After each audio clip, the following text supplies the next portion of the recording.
Number 9. Maserati calls it a beast, but MCXtrema is really a carbon fiber exclamation point. Revealed in 2023 as a track-only toy for the bravest collectors, it takes the MC20's Nettuno 3-liter twin-turbo V6 and turns the wick way up. Think roughly 730 horsepower, a Banshee soundtrack, and a chassis calibrated for slicks, curbs, and courage. There's no pretense of road manners. Fixed windows, huge multi-element wings, center-lock wheels, racing ABS-TC maps, and an FIA-style cockpit with data logging and driver cooling options. The brief was simple. Build the most intense Maserati driving experience since the GT1 era and keep it rare. Only 62 were made, each effectively a hand-finished track weapon delivered with a factory support program. The interesting bit is how modern it feels while riffing on old Maserati spirit. Lightweight thinking, punchy power, and aerodynamics. You can actually feel working. Number 8. Introduced in 1986 as the ultra-luxe version of the Series 3 sedan, it took the already imposing Giugiaro Pen saloon and layered on even more old-world elegance. Deep wood veneers, thick Wilton carpets, Connolly leather, and small luxuries like rear picnic tables and period tech. Onboard phone anyone. Under the hood sat Maserati's 4.9-liter quad-cam V8 with around 300 horsepower, silky, torquey, and better at surging from 80 to 120 kilometers per hour than chasing redlines. Most Royales paired that engine with a smooth automatic, making it the ultimate 80s executive express for people who like their speed, whispered, not shouted. Only 51 were built, partly because this was the swan song for the handmade, old-school Maserati sedan before the biturbo era fully took over. Number 7. Part rolling sculpture, part homologation special, the MC12 Stradale exists because racing rules demanded a road car, and Maserati obliged with something otherworldly. Under the long, louvered deck, a 6-liter naturally aspirated V12 with about 630 horsepower, mounted in a carbon monocoque and backed by a racing-derived automated manual. The bodywork, white with Maserati blue sills on most cars, was designed to create downforce without drama, lengthened and widened versus its Ferrari cousin to suit GT1 ambitions. On the road, it feels huge, yet precise. On a circuit, it makes sense instantly, with front-end bite and high-speed stability that seem to defy physics. Only 50 Stradale examples were built across 2004 to 2005, and their whole purpose was to unlock the door to FIA GT dominance. Mission accomplished, as MC12 GT1s proceeded to win pretty much everything. Number 6. Imagine a single-make race series dreamed up during espresso-fueled brainstorms, mid-engine, featherweight, and turbocharged. That's the Barchetta, Maserati's early 90s carbon Kevlar speedster built around a central backbone and clothed in sharp minimalist bodywork.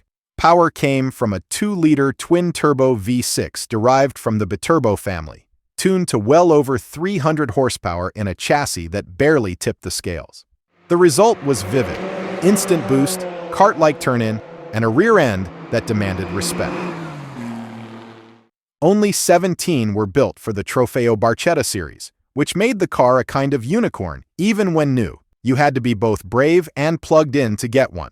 A purposeful wedge with a cutoff tail, detachable aerobits, and an open cockpit that puts your helmet in the slipstream.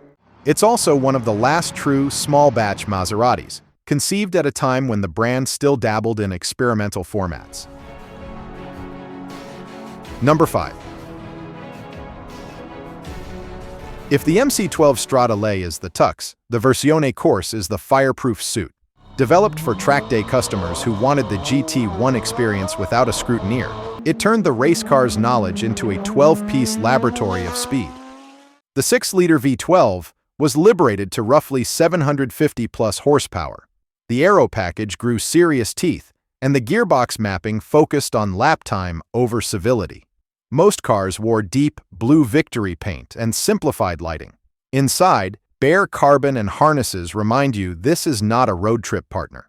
What's striking is how approachable it can be once warm. massive brakes, communicative steering, and downforce that builds trust as speed rises. 12 units only, sold with factory support and intended for private test days and gentleman racing calendars. No plates, no pretense, just the distilled essence of Maserati's GT1 era. Number 4. Take one of the prettiest modern sedans, hand it to Carrozzeria Touring, and whisper, "Make it a shooting brake." The result is the Bellagio Fastback, 4 bespoke Quattroporte V-wagons built circa 2008 for clients who wanted luggage space with their V8 areas. Touring reshaped the roofline into a graceful long tail, added a wraparound glass hatch, and trimmed the cabin like a Milanese townhouse. Polished wood, tailored leather, and clever cargo solutions tucked behind the rear seats. Mechanically, it remained a quattroporte, a sonorous 4.2 or 4.7-liter V8, rear-drive balance, and that uniquely Maserati blend of supple ride and sharp reflexes. The magic is how factory it all feels. Panel gaps, surfacing, and interior finishing are at coach-built levels, because they are. The Bellagio's rarity also reflects a fleeting window when modern coach building enjoyed a revival at Villa d'Este and similar concourse. Number 3. Maserati's A6G CS53 was born as a sports racer, light spiders for events like the Mille Miglia, so the Pininfarina Berlinetta is both unexpected and unforgettable. Only 4 were created, each a jewel-box coupe draped over the competition chassis. The 2-liter twin-cam straight-six sang through triple carbs, while the bodywork traded raw exposure for aerodynamic elegance. Low roof, fast back tail, and subtle creases that catch light like silk. These cars exist because a few visionary clients wanted endurance pace with closed car comfort. Pininfarina obliged, even as Ferrari ties made further collaboration complicated.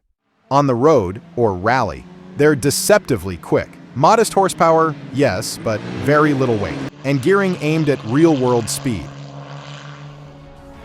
Number 2. Built as the final act for the first-gen GranTurismo line, it wears an ombre livery that fades from satin blue to raw metal tones, symbolizing transition, past to future, V8 aria to electrified crescendo. Mechanically, it's the familiar GT, front-mid V8, long bonnet, rear-drive poise, but Zéda's mission was ceremonial. It toured factories and events announcing the brand's next chapter, Modena's retooling, new powertrains, and a design language that would lead to MC20 and beyond. The name Zéda nods to the letter Z, the end of an alphabet and the start of a new sentence. As a one-off, it was never about numbers or lap times. It was about memory, meaning, and momentum. Number 1. A 4.5-liter V8 monster built to beat Ferrari and everyone else in late 50s sports car racing. Most 450S cars were open spiders. The Costin-Zagato coupe was the singular experiment to cut drag for Le Mans.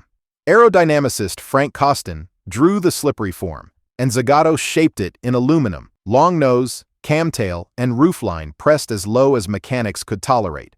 The coupe's race adventures were brief and dramatic, peppered with mechanical gremlins that kept it from the result the speed promised. But as an object, it's mesmerizing. Italian craftsmanship wrapped around British-influenced aero theory, with a thundering Modenese V8 as the heart.